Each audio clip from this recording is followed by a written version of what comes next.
Hello guys, আপনাদের সকলের কি অবস্থা? আশা করি আপনারা সকলে ভালো আছেন। তো আপনারা দেখতে পাচ্ছেন আমি মোবাইল ফোন দিয়ে কিন্তু পিসির মতন ইমোট দিচ্ছি। তো আপনারা যদি আমার মতো মোবাইল ফোন দিয়ে পিসির মতো ইমোট দিতে চান তাহলে ভিডিওটি সম্পূর্ণ দেখবেন।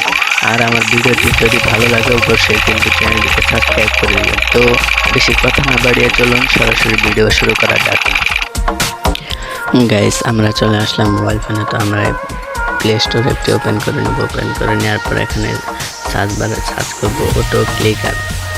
সার্চ বারে সার্চ করে এই অ্যাপ্লিকেশনটি আমরা ইনস্টল করে নেব। ইনস্টল হয়ে গেছে, তো আমরা এখানে ওপেনে ক্লিক করে দিব। ক্লিক করার পর এখানে ওকে তে দিব। ওকে দেওয়ার পর উপরে দেখতে পাচ্ছেন অটো ক্লিকার, আমরা এখানে চাপ করে দিব। তো এখানে লেখা আছে উপরে ইউজ অটো ক্লিকার, আমরা এখানে ক্লিক করে দিব। তারপর এখানে অ্যালাউ পারমিশন চাবে, তো আমরা এখানে অ্যালাউতে ক্লিক করে দিব। অ্যালাউতে ক্লিক করার পর আমরা সরাসরি ব্যাগে চলে আসার পর নিচে দেখতে পাচ্ছেন 2 নাম্বারটা, তো এনেবেল অপশন এখানে ক্লিক করে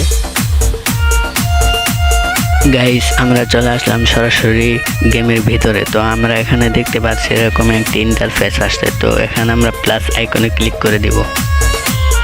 ক্লিক করে দেওয়ার পর এখানে দেখতে এমন একটি ইন্টারফেস আসবে। তো এখানে ক্লিক করে এখানে 300 দেওয়া থাকবে। তো আমরা এটাকে মাইনাস করে রাইটে ক্লিক করে ওকে দিয়ে দিব। দেওয়ার পর আমরা যে জায়গায় রিমোট রাখছি তো এই জায়গায় কিন্তু আমরা এটাকে বসিয়ে দিব। বসিয়ে দেওয়ার পর আমরা এটাকে চালু করে দিব। গাইস আপনারা দেখতে পাচ্ছেন যে পিসির মতনের মধ্যে। তো গাইস আজকের ভিডিওটি আপনাদের কাছে কেমন লাগে অবশ্যই কিন্তু কমেন্টে বলে যাবেন। তো যদি ভিডিওটি ভালো লাগে অবশ্যই কিন্তু চ্যানেলটিকে সাবস্ক্রাইব করে দিবেন। তো সকলে ভালো থাকেন, সুস্থ থাকেন, আল্লাহ হাফেজ।